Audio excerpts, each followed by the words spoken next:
یەک بە یەک لێرەوە ڕۆشتن بە بەردەم ئەم پۆستەرە گەورەیەدا کە وێنەی پێشمەرگەیەکی لەسرە.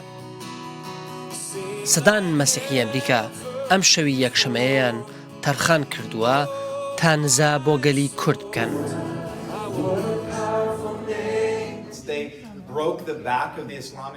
ئەڤ ئەوەنیان پشتا دەولەتە ئیسلامیل کۆبانێشکاندی و بەڵانسا شەر گوهاری دەینەکیوانی مازن لەسەرمە هەیە.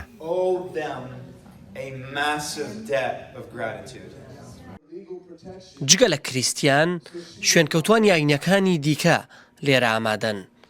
ئەگەر ئەم خەڵکە باوەڕیان جیاواز بێت و خودای جیاواز بپەرستن، ڕەوایی پرسی کورد مەسەلەیەکە هەمویان بڕوایان پێ هەیە. ئیرۆ لەوێ دەرێمە ji ber ku em ji Kurdan hez dikin.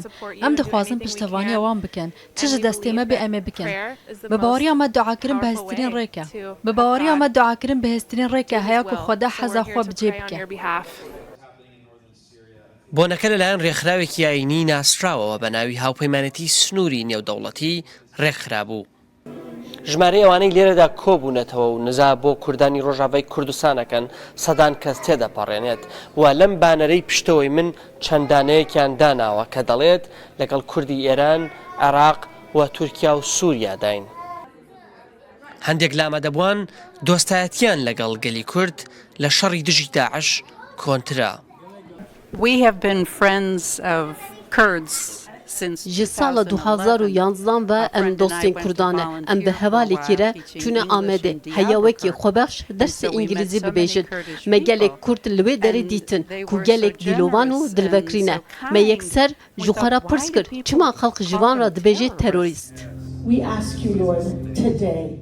ژنێکی باوەڕداری مەسیحی ڕوبەڕووی سەرکردەیەکی ڕۆژاوای کوردستان وەستاوە و دوعای خێر بۆ خۆی و گەلەکەی دەکات.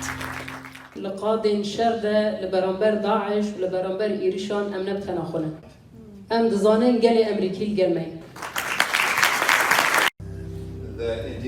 ئایا دوعای ئەم بڕوادارانە دەگاتە خودا؟ وایە خودا وەڵامیان دەداتەوە؟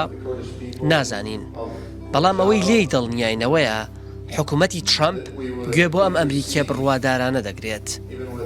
یەکێک لە بەناوبانگترین قەشەکانی ئەم وڵاتە بە ناوی فرانکلین گرام گوتی بە پشتکردنە کورد ڕەنگە ترامپ بەهەشتی لەدەست چوو بێت. نام عەبدوڵڵا، ڕوودا و واشنگتن.